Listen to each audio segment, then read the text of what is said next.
Water sign, Cancer, Pisces, and Scorpio. Tignan po natin gabay kapalaran mo ngayon. Okay. Water sign, Cancer, Pisces, Scorpio.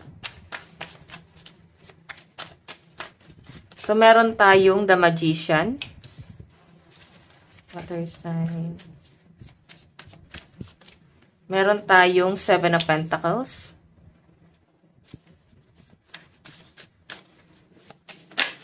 Oops. Meron tayong Queen of Pentacles. What else, Spirit Guide? Meron tayong The Devil. Okay. So, water sign, meron tayong The Magician, Seven of Pentacles, Queen of Pentacles, The Devil. Actually, yung iba sa inyo nakapokus ka ngayon sa inyong hanap buhay, sa trabaho, para bang natotoxic na yung iba sa inyo, no? Okay? Ang nakakatuwa naman dito, water sign, maaring marami ka din guys marireceive na gift. Masaya ka naman kahit na guys medyo toxic sa source of income mo, no, sa trabaho mo. Or meron ka bang, pwedeng may pera na inaantay yung iba sa inyo, pero delay siya guys. Okay? May nakikita akong surprise na maaring paparating sa mga water sign ngayon, kaya parang ang nakikita ko sa energy nyo, magaan. Ngayong araw parang nakaka-feel ka ng ng enlightenment, no? Parang nagiging masaya kayo, nagiging magaan yung pakiramdam nyo. Hindi na guys ganun kabigat, no? So I think moving forward yung energy. Ito guys yung black energy. Negative energy na meron ka, nare-release na yan guys. Nawawala na siya, no? Kasi tignan nyo naman, ano yung pinagtutuunan mo ng pansin dito? Focus ka sa goal mo. And the Magician guys, talagang nandun yung pagiging determinado mo sa isang bagay. Okay? So, water sign, meron tayong talent, skill, power, magic, control, creation, and manifest. So, yung mga minamanifest ng mga water sign, guys, sa nakikita ko, narinig ka na ni universe, no? Unti-unti nang binibigay sa inyo ni universe lahat ng mga gusto mong mangyari sa buhay. Lahat ng hinihiling mo ngayon, guys, is binibigay na sa inyo ni universe. Hindi man doon sa eksaktong tao, bagay, sitwasyon, or lugar na gusto mo, maaaring ipinararating siya guys sa ibang bagay. Okay? Sa ibang tao. Okay? Hindi man eksakto dun sa gusto mo talaga. Pero I think may blessing pa rin na dumarating sa mga water sign, the Magician. Maaaring may nag-work, no? Parang wino-work out nila yung parang yung energy mo, no? Kung nababalot ka ng negative energy, may nagre-release na ng negative energy na meron ka ngayon.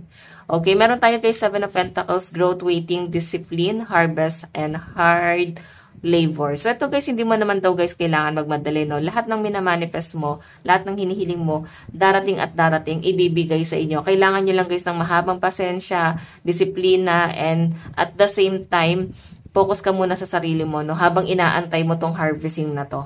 Okay? So, meron din tayo guys, Queen of Pentacles, Earth Mother, secure, dependable, practical, and grounded. Ano ba to guys? Patungkol sa parents mo. Siguro, magaan ang pakiramdam mo ngayon, mas minamahal mo yung parent mo, nandun sa point na parang bang nakapokus ka ngayon, parang sa mother figure. Okay? Ano ba to? Hinihiling mo ba yung pagmamahal mo sa nanay mo, sa tatay mo, na maaaring binibigay naman guys ng ibang tao. Okay? So, maaring ikaw, yung kakulangan na nararamdaman mo ngayon, emptiness, parang napupunan siya, guys.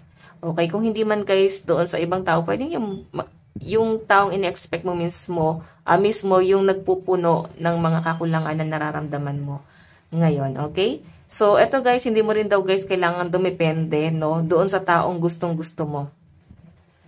Parang ang kailangan nyo rito, guys, parang magkaroon ka ng expansion. Kung may lungkot kang nararamdaman ngayon, mag-expand ka. Kailangan mo tulungan yung sarili mo na makaalis dyan sa negative energy na meron ka. Pero sa pinapakita naman sa akin, guys, nakakaalis ka na. Okay? Ito, guys, sa devil, ito yung mga negative energy. Ayan, materialism, slavery, addiction, stock, and sexuality. So, maaring may parang na-abuse, ano ba to? Inabuso yung mga water sign. Maaring past trauma na nanunumbalik ngayon sa kasalukuyan. Alam nyo guys, ito hindi ka na makakaramdam ngayon ng sakit. Mawawala na to guys. Mararamdaman mo na unti-unti na may nagbabago sa paligid mo. Okay? So, titignan natin. Ayan, angel number 444. Tatlong 4. Okay, baka merong mensahe sa inyong mga spirit guide. Ayan, mali yung card na nakuha ko. Ito pala.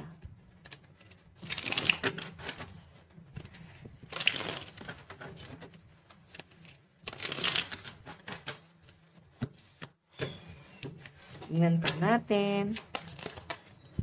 Meron tayong The Sun, New Beginning, Success, Achievement.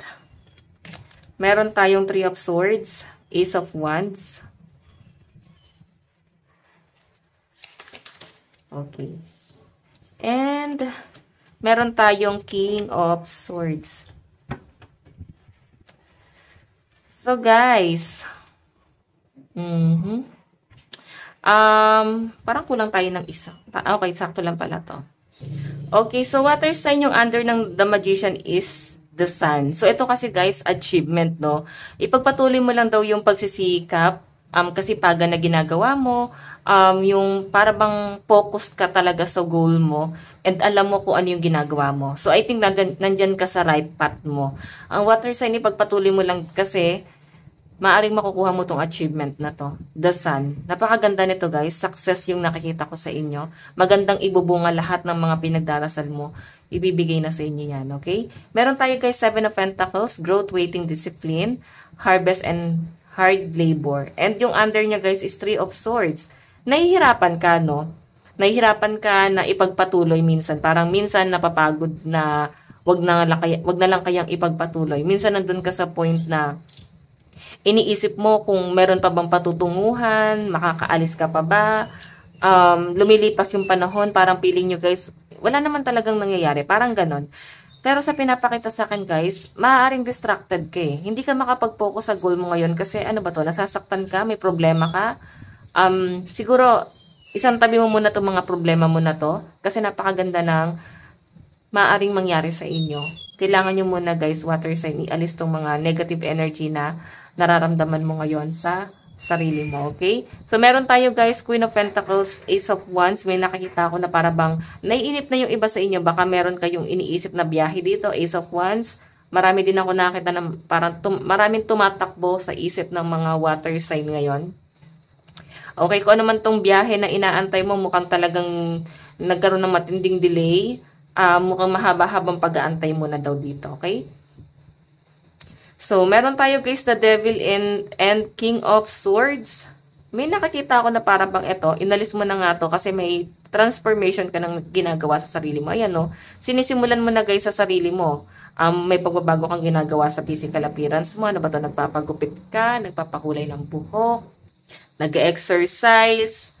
Meron din ako nakita na para bang meron kayong ini-improve sa sarili nyo. Pwedeng talent na gusto nyo guys na para bang i-improve, no? Yun, parang may madi-develop na talent dito, guys.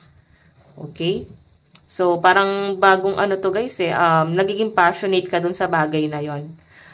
Okay. Tingnan pa natin. Napakaganda nito, lalo na pagdating sa finances. Hindi ko naman, guys, nakita masyado sa love life. Okay. Advice, meron tayong believe in your good luck. Diba? May agam-agam lang talaga ang mga water sign, pero kailangan magtiwala ka sa sarili mo. Okay, tignan pa natin. Meron tayong knowing, divination, converse, energy, free will. So, alam nyo guys, kung dati walang nakikinig sa mga opinion mo, ngayon guys, ito, para bang may nakikinig na sa inyo. Okay, para bang ano, dati kasi nananahimik lang siguro yung mga water sign, hindi ka nagvo-voice out, parang feeling mo kasi parang wala naman saysay kung meron kang sasabihin.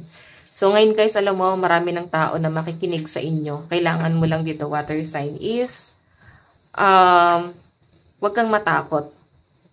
Nawawalan kayo ng confidence sa sarili mo. And I think guys, ito na nga yung confident mo, hindi na siyang bumabalik. Nasabi ko na ba, lucky number mo is 28 and 1. Ito lang po ang inyong reading. Bukas po ulit. God bless and love you all. Bye-bye.